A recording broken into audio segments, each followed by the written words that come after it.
저의 하나밖에 없는 분신이자 세상 전부입니다. 저는 이혼을 하고 혼자 산 지가 어느덧 12년이 지났습니다. 결혼 생활이라고 할 것이 없었기 때문에, 그리고 너무 오래전에 이혼을 당하고 살고 있다 보니 채널의 사연들을 들으면서 오직 분노와 함께 느끼고 표현하는 것 말고는 제가 적극적으로 사연을 보내보는 걸 생각해보지 못했는데요. 쥐죽은 듯 살려고 딸아이만 보며 노력한 저의 마음이 달라지게 된 계기를, 그 오랜 사연을 이곳에 담아 여러분들과 공유하려 합니다. 많은 용기가 필요했기에 많은 응원도 부탁드리겠습니다. 서른이 좀 지나 결혼을 한 저와 서른의 중반을 향하던 나이에 결혼을 한 남편은 그 당시 모두가 부러워만 하고 또 질투까지 느끼던 인고 커플이었습니다. 저희가 3년 연애를 하고 결혼하는 것까지 옆에서 모조리 다 지켜봤었던 당시 남편의 친구들 중에서 그분들의 여자친구였던 두 여자가 저한테 따로 연락이 와서는 자기들 앞에서 애정 표현을 좀 그만하라고 부탁을 했을 정도로 저와 남편은 남의 시선 어쩐 줄도 모른 채 둘이서 좋다며 애정 표현도 밖에서 스스럼 없이 하던 사이였어요. 그게 불편해하는 사람들 앞에서까지 한다면 분명 잘못된 것이 맞았지만, 보통은 저와 남편이 단 둘이서만 데이트를 즐겨왔기에 쉽사리 애정 표현의 정도를 자제하기가 힘들더라고요. 다 지난 날이니까 이렇게 부끄러운 줄도 모르고 솔직하게 말씀을 드리는 건데, 전 정말 남편에게, 그리고 남편은 저에게 서로가 푹 빠져서는 연애를 즐겼습니다. 남편은 저에게 네가 때묻지 않고 사랑을 듬뿍 받아 자란 애라서 좋아 라는 말을 자주 했습니다. 제 표정과 행동에서 늘 여유가 묻어나는 게 보기 좋았다고 하더군요. 그도 그럴 것이, 남편은 시아버지와 이혼을 하고 혼자 어렵게 자식을 키우신 시어머니와 단둘이서 살아왔고, 그런 어머니를 세상 전부라 여기면서 살뜰하게 모시고 살고 있었기 때문에 가정적으로는 힘들고 버거웠던 순간이 많았을 것입니다. 평상시에도 아버지의 부재를 많이 힘들어하고 외로워하면서 연애 때부터 저희 친정아버지를 친아버지 마냥 따르고 살았던 사람이었어요. 그랬기 때문에 저도 그런 남편에게 마음이 쏠리고 또 결혼을 이 사람과 하고 싶다는 생각이 늘 있었기 때문에 연애 때부터 시어머니를 자주 찾아뵈며 애비 며느리 노릇을 톡톡히 했습니다. 자주 안부 연락을 드리고 생신도 꼬박꼬박 챙겨드리면서 제 마음과 정성을 표현하였고, 어머님도 제가 실제 며느리나 다름이 없다 생각을 하는 건지 어디 병원을 간다거나 장을 보러 가던가 할 때면 늘 저를 먼저 찾아주셨어요. 그 자리가 비록 저에게 뭘 사주거나 뭘 해주거나 뭘 입혀주는 등 주는 자리가 전혀 아니었고, 늘 뭘 시키고 도움을 요청하거나 부탁하는 자리이긴 했지만, 그럼에도 어머님이 불러주시는 것만으로도 우리 사이가 좀 더 돈독해져 가고 있는 반증이라고 생각을 하면서 스스럼 없이 부름에 답했습니다. 남편도 그런 제 모습을 보고 좋아라 해주는 듯 했고요. 양가 부모님에게는 이미 결혼을 한 것과 다름이 없는 커플이었고, 그래서 저희는 자연스레 남편이 스스로 결혼을 할 준비가 되었다고 말해주던 때에 식을 올렸습니다.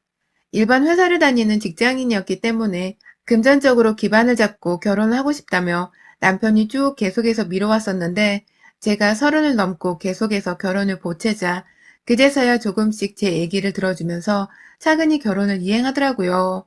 많은 사람들의 축복을 받은 결혼식이었고, 저와 남편 또한 두고두고 만족스럽고 또 행복해한 결혼식이었습니다. 신혼집을 따로 차리지 않고서 시어머니와 남편이 살던 집으로 들어가게 되면서 안방을 물려받아 저희 신혼방으로 꾸며놨고요. 거기서 먹고 자고 하면서 저는 저대로 결혼 당시까지도 다니던 직장을 다니며 남편과는 맞벌이로 살았고, 시어머니께서 자식을 낳기를 보채면서부터는 임신 준비를 하다가 결혼 1년 만에 아이가 찾아오게 되면서 몸 관리에 치중을 한다며 임신 5개월 차부터는 잠시 일을 그만두었습니다. 저의 경우 직업이 워낙 일자리를 구하기 수월한 편이었기 때문에 제 취업을 하는 데에 아무 문제는 없었습니다. 남편이 첫 아이라 너무 신기해하는 듯 모든 걸 함께 하려고 해서 저는 아이용품 사는 것도 늘 남편과 같이 다니기 위해서 집에 있을 땐 외출도 별로 안 했고요. 병원을 갈 때에도 남편이 처음엔 그냥 혼자 다녀오게 하고서 주말이 되면 꼭 따라가 주더니, 언젠가부터는 평일이 되어도 제가 병원을 가야 한다고 하면 회사에 월차까지 내고서는 저를 데리고 함께 병원을 가주더라고요. 이 사람 정말 아이하고 저한테 진심인가 보다 싶어서 내심 마음속에 많이 벅차고 고마웠었죠. 배는 점점 불러오고 몸도 많이 약한 상태에서 임신까지 해놓으니 제가 제 몸 하나 건사하기도 참 정신이 없었는데 남편이 세심하게 제 병원 일정을 물어봐주고 함께 동행해주면서 든든한 남편의 모습을 보이니 저로서는 이 사람과 정말 결혼을 잘했다는 생각이 두고두고 들곤 했습니다.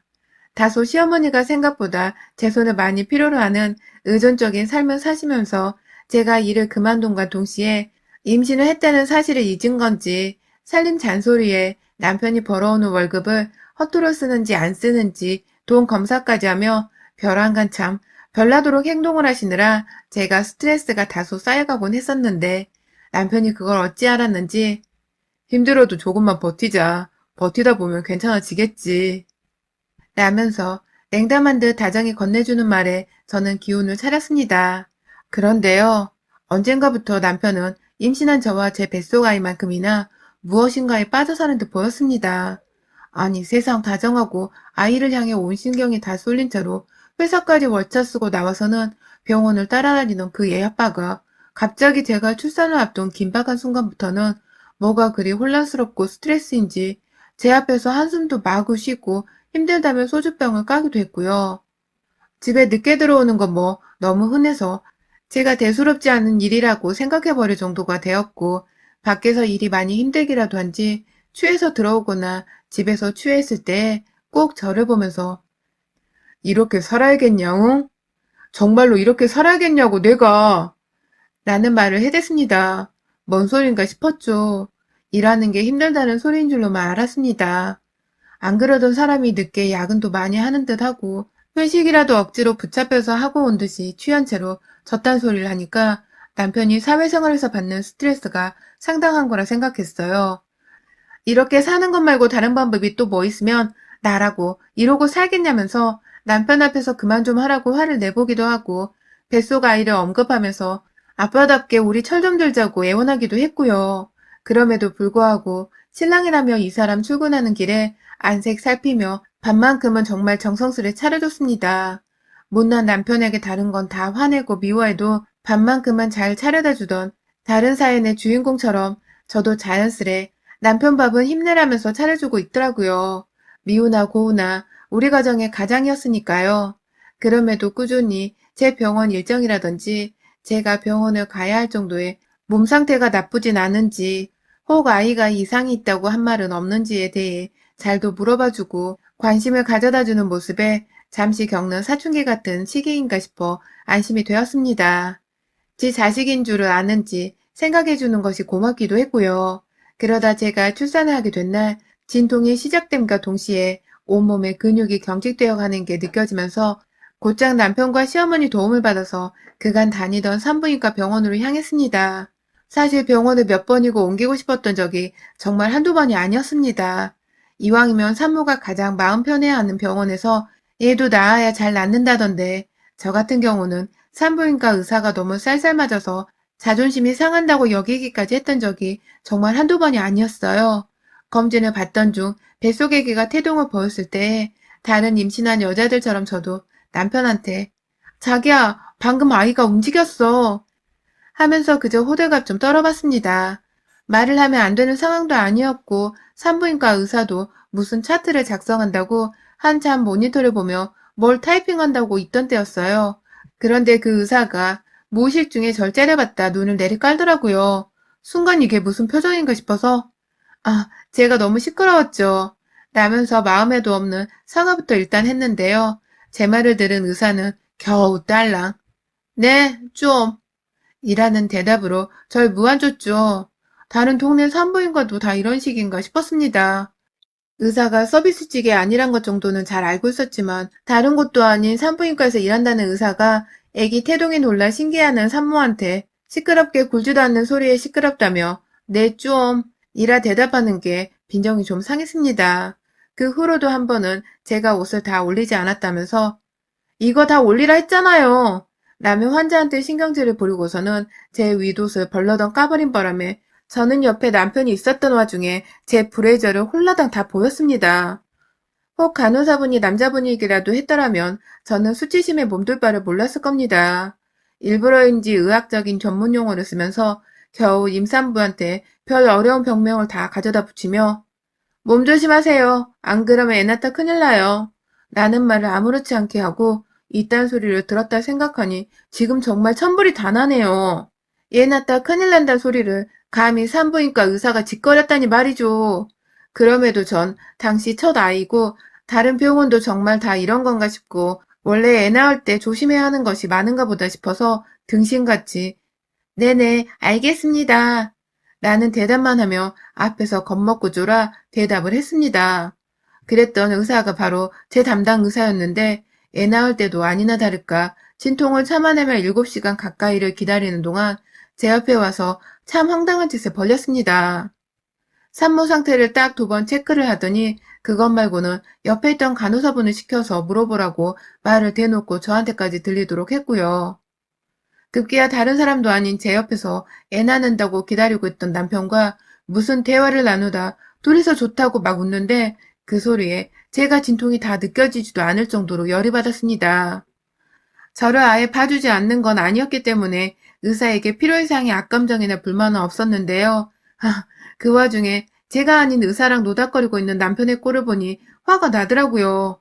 근데 제가 화를 낼 만한 이유였더라고요. 제가 결코 민감한 것이 아니었더라고요. 세상에, 아이를 데리고서 시댁으로 들어가고 한 달도 안 돼요. 저는 집에서 쫓겨났습니다. 거의 반강제적으로 이혼을 당해버렸어요. 남편이 저랑 더 이상 못 살겠다고 아이를 데리고 살지 말지 결정만 하면 추후 양육비는 알아서 모자람 없이 보내주겠다면서 이혼 소리를 들이밀더라고요. 제가 절대로 이혼을 못한다고 무슨 합당한 이유도 없이 갑자기 이혼을 말하냐면서 이혼 서류를 찢어보고 시어머니께 말려달라고 매달려도 보고 정말 별짓을 다 했습니다. 남편한테 화를 내보기도 하다가 울어보기도 하고 매달리고 애원하는 건 당연했고 애 낳고서 몸조리를 잘 해야 하는 그 중요한 시기에 저는 그저 남편과 시어머니 앞에서 눈물 콧물을 다 쏟느라고 거의 탈진 상태로 한 달을 버티다가 이대로 더 가면 제가 딱 죽어버리겠더라고요. 그쯤 남편도 제 기가 다 빨렸다고 생각을 한 건지 솔직하게 자신이 이혼하고 싶은 이유를 털어놓으며 제가 더 오만정이 떨어지도록 만드는 잔인한 짓거리를 하더군요. 나 사실 사랑하는 사람이 생겼어. 그 사람이랑 그냥 다시 내 결혼 생활을 시작하고 싶어. 그게 맞는 것 같아. 심장을 떨리게 하는 사람이랑 사는 게 맞는 거잖아? 내가 너랑 겨우 애 하나 가졌다고 억지로 너랑 평생을 살아야 하는 건 아니잖아. 너도 좋은 사람 만나면 언제든 새 출발 할 수 있을 거고, 우리가 이혼을 하는 게 서로에게 좋은 거야. 안 그래? 라고 하는데, 저게 진짜 내가 사귀고 결혼하고 애까지 낳은 내 서방이 맞나 싶더군요. 뭐 저런 쓰레기 같은 말을 당연하다 내뱉는 건지, 저게 진짜 제정신인가 싶고 막, 그래서 결국 전 이혼 서류에 합의를 했어요. 그리고 깔끔하게 헤어지는 조건으로 제 아이를 직접 키우겠다고 했습니다. 어리석게도 남편에게 너무 큰 상처를 받은 나머지 다시는 안 보고 사는 게 내가 사는 길이라 생각을 하며 내 새끼 양육비를 주겠다는데도 전 그냥 안 받는다고 했어요. 아예 소식도 모른 채 서로 그렇게 살자고. 네가 네 자식 낳은 와이프를 한 달도 안 되어 내다버렸던 사실을 두고두고 곱씹으며 저주하고 살 거라며 그러니 오래도록 저주받으며 말년에 피눈물 나는 꼴을 꼭 보고 죽을 거라며 그때까지 잘 살란 말을 하고는 혼자서 짐을 다 싸 친정으로 들어왔네요. 그리고 얼마 후 법원 가서 이혼 신청서 제출하던 날 참으로 뻔뻔하고도 무심하기 싫이 남편은 자신의 내연녀를 대동해 왔습니다. 저 혼자 친정에 아이를 맡기고서 축 늘어진 뱃살을 겨우 부여잡곤 마지막 자존심을 세우고 싶다며 살덩어리를 가려주는 원피스를 잔뜩 빼입고 나갔는데 저 멀찌감치서 웬 외제차에서 우리 남편이 내리더라고요. 조수석에서 내리곤 급히 운전석 문을 열더니 거기서 나오는 웬 여자와 팔짱을 끼고선 저에게 걸어오는데 정말 그 여자의 얼굴을 보니 저는 잘못을 한 것도 없었는데 쥐구멍에라도 숨어 들어가고 싶었어요. 그 사람은 바로 제가 낳은 제 자식을 받아준 산부인과 의사였습니다. 병원에서 진통을 느끼는 저를 대신해서 남편과 수다를 아무렇지 않게 떨고 필요이상으로 진찰하는 기간 내내 저에게 불친절함을 표현했던 바로 그 싹통바가지의 산부인과 의사 말입니다. 그 순간 모든 퍼즐이 맞춰졌어요. 저와 함께 병원을 다니면서 남편이 의사랑 바람이 났다는 것, 그래서 남편이 그렇게 임신 막달까지 술을 처먹고 늦게까지 집에 들어오지도 않았던 것을요. 산부인과 의사도 내연남의 부인인 제가 안 입고 왔던 나머지 절대로 친절하기는커녕 오히려 싹퉁스럽게 진찰하고 관찰하며 환자가 아닌 내연남의 정부인 취급만을 했다는 사실을 말입니다. 그런 남편을 보자마자 딱 한마디, 정말 딱 한마디만 하게 되더군요. 니네 엄마도 알고 계셨니? 라고 말이죠. 그러자 남편이 아닌 그 옆에 산부인과 의사년이 대답했어요. 네, 죄송하게 되었네요. 라고 말입니다. 이 모든 게 벌써 12년 전에 일어난 일이었네요. 가슴이 사무치도록 원통하고 분한 건 그때뿐. 저는 살아남아야 했습니다. 제게는 어린 딸이 있었으니까요. 도망쳐 나온 친정에서도 한동안 부모님의 원망과 눈물을 받아들이며 참 힘든 시간을 보냈습니다. 비교적 경제적 여유가 있으신 부모님 곁에서 어떻게든 부모님께 피해 끼쳐 드리지 않으려고 딸내미 인생이 망가졌다는 소리를 듣게 하지 않으려고 온전히 정신 똑바로 차리고 살려고 노력을 했어요. 그렇게 살면서 아이와 살아온 세월이 12년이었네요. 혼자서 씩씩하지 못한 채 그냥 다 포기를 하고 싶었던 순간도 정말 세수 없이 많았는데요. 그럼에도 불구하고 아이 하나만을 바라보며 정말 열심히 살았어요. 친정의 아이를 맡겨놓자마자 정신을 차리고 빨리 돈을 벌어야 한다면서 무작정 몸을 가누지도 못한 채 제 취업을 위해 일을 시작했고요. 그 바람에 지금까지 그때 산후조리를 제대로 하지 못해 관절염에 허리 통증에 5만 가지 뼈가 쑤시는 질병을 다 겪고 있긴 합니다. 그럼에도 불구하고 잘 살아보겠다고 딸내미한테는 티 한 번을 내지 않았고 아이는 엄마 마음을 잘 아는 건지 참 때묻지 않고 밝고 건강하게 자라났어요. 저는 그간 저희 친정 부모님의 도움으로 대출을 약간 껴서 지금 살고 있는 서울의 아파트도 한 채 사놓았고 지금 시가 16억 원에 달하는 아파트가 되었습니다. 저희 친정 부모님이 사시던 아파트도 거의 15억을 웃돌고 있고 최근 들어 그 집을 팔고 살림을 다시 합치는 것이 어떻겠냐고 하셔서 저도 제 아이를 부탁드릴 겸 같이 합가를 준비 중이었어요. 친정어머니는 제 딸내미가 걱정된다면서 진작부터 저희 집으로 들어와 살고 계셨고요. 아버지는 혼자 집 정리를 하고 이사 준비를 하면서 뭐 나름 저희끼리 정신없이 보내고 있었는데 하루는 저희 어머니가 그러시던 겁니다. 나 안 싸돈 봤다. 그 전에 네 시모 있잖아. 라고 말입니다. 순간 가슴이 철렁했네요. 아무리 시간이 오래 지났다 할지라도 저한테는 결코 좋은 기억의 사람이 아니었기 때문에 또 제가 이혼할 때 남편과 같이 합심을 해서는 저보고 집을 나가라며 도장 찍고 이혼하라며 옆에서 엄청나게 부추겼던 사람이었기 때문에 비슷한 이름만 들어도 늘 몸서리를 쳤는데 저희 엄마가 글쎄 저희 아파트 안에서 시모가 엘리베이터를 타고 나왔다는 겁니다. 근데 시모는 저희 엄마를 알아보지 못했을 뿐만 아니라 그 꼴이 너무 이상했다는 겁니다. 엄마가 한 소리가 무슨 말씀이신지 이해가 가지 않아 한동안 제 머릿속은 시모로 가득 차 있었어요. 도대체 뭔 꼴을 하고 우리 아파트에서 나왔나 싶어 저도 모르게 집에서 나가고 들어오는 순간마다 주변을 살펴보게 되었는데요. 그런데 세상에 정말 엄마가 왜 꼴이 너무 이상했어 라고 말씀을 하셨는지를 단번에 알겠더라고요. 엘리베이터에서 뭔 청소도구함을 잔뜩 이고 나오는 익숙한 뒤통수의 할머니. 설마 하는 마음에 저도 모르게 마스크를 눈 바로 밑까지 한껏 치켜 올렸은 채로 지나치는 여자의 얼굴을 보는 그 순간 그 여자는 다름 아닌 전 남편의 엄마, 제 전 시어머니셨습니다. 그 옆편네가 글쎄 저희 아파트 안에서 복도 청소를 하고 있더라고요. 혼자 땀 찬다며 마스크를 벗고 있다가 제 시선이 너무 신경 쓰였는지 아이고 거참 되게 깐깐하네 하면서 억지로 마스크를 쓰는데 그 무식하고 뻔뻔스런 말투며 행동은 여전하구나 싶더군요. 제가 당장에 제 마스크를 벗었습니다. 당신이 마스크를 쓰건 말건 난 알 바 아닌데 내가 여기 청소 고용업체에 전화 한 통 넣어서 당신이 마스크 안 쓰고 여기저기 다 휘젓고 다닌다고 자르라며 한마디 넣을 수는 있어요. 그 정도는 되는데 내가? 라면서 또박또박 토시 하나 틀리지 않고 말을 하자 그 옆편네가 저를 뒤돌아보면서 마스크를 벗은 제 얼굴이 익숙했는지 찬찬히 뚫어져라 보다가 급기야 너 걔 맞지? 너지? 라며 그 사이 제 이름도 까먹었는지 제 이름을 부르지도 못한 채 아주 그냥 오랜 친구 만난 듯이 반가워하는데 기가 막히더군요. 이게 진짜 치매라도 걸린 건가 싶어서 제 팔을 부여잡으며 반갑다고 팔을 흔들어대던 그 옆에 내 팔을 내동댕이 쳤습니다. 뭐 하는 거야, 지금? 내가 네 친구야? 어따 대고 반갑다고 내 앞에서 개새끼 마냥 꼬리를 쳐 흔들어대. 라며 제가 웬만하면 이런 허망한 소리를 안 하고 사는데 저도 모르게 지난날의 그 모든 서름과 배신, 진실을 알고도 묵인할 수밖에 없었던 억울함과 분노가 치밀어 오르는 나머지 아파트 로비에 목소리가 메아리칠 정도로 쩌렁거리며 소리를 쳤습니다. 그러자 시몬은 완전히 쫄아선 어깨를 잔뜩 웅크린 채 몸을 떨었고 이내 제게 정과는 다른 목소리로 존대를 하며 잘못을 구하더군요. 아, 미안해. 아니, 미안해요. 내가 너무 오랜만에 좋았던 사람을 만난 나머지 너무 반가워서 내가 한 짓거리를 생각도 못하고 그만 너무 반가운 나머지 라며 목소리는 이미 눈물로 흔들리고 있었고 감정이 주체가 안 되었는지 고개를 숙이다 못해 숙인 채로 온몸을 떨며 눈물을 훔치는데 저로서는 너무 이해가 안 가더라고요. 잘난 산부인과 의사 며느리 들어와 나를 내쫓았으면서 이제 와서 도대체 뭐가 그렇게 서러워서 눈물을 흘려.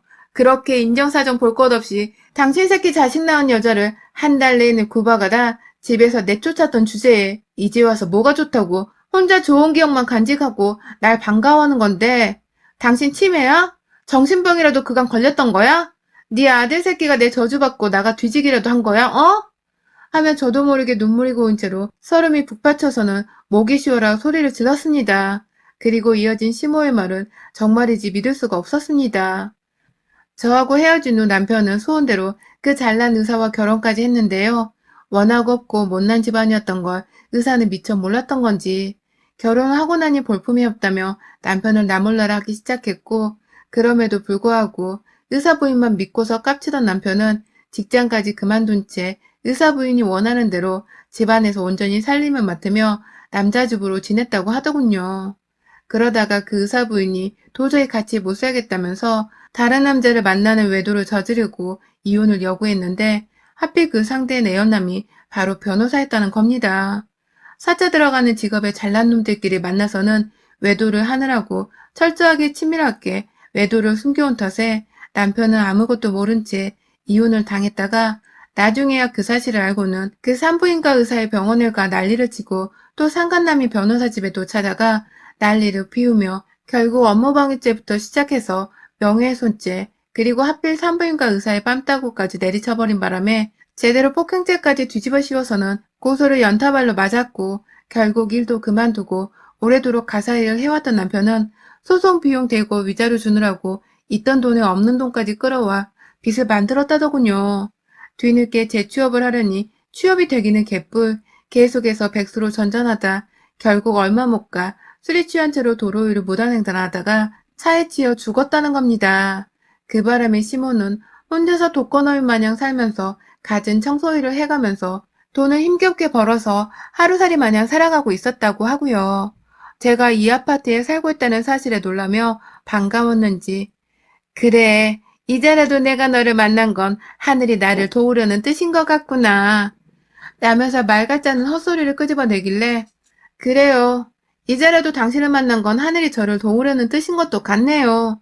라는 말과 함께 시모의 뺨따구를 아주 쩌렁쩌렁 노비가 다 울리도록 한 대 내리쳤네요. 다시는 내 앞에서 아는 척하지 말고 다시는 내 앞에 나타날 생각도 하지 말고 죽은 아들 뒤를 곧 따라가고 싶은 거 아니면 앞으로라도 죽은 아들 새끼 생각하며 인생 똑바로 살아. 사랑구실 하면서 살란 말이야. 알겠어? 라는 말과 함께 도움 따위 받을 생각도 하지 말라 엄포를 주면서 저는 집으로 돌아왔습니다. 급기야 그것도 모자른다면서 아파트 청소업체에 전화를 걸어 시모의 이름을 대며 직원을 쓰지 말았으면 좋겠다고 컴플레인을 걸었는데 노인네가 양심은 있는지 그 사이 자기가 먼저 일을 그만뒀다고 하더군요. 그렇게 저는 정말 십몇 년 만에 들은 시모와 전 남편의 충격적인 소식에 한동안 정신이 멍했어요. 내심 속마음으로 죽은 사람을 향해 웃음을 보이는 사이코 같은 모습을 보이기도 했는데 잘못을 저지른 놈이었으니 죄값을 받은 것뿐이라는 마음으로 저를 위화 삼고 괜시리 저희 딸아이를 한 번 더 안아줬네요.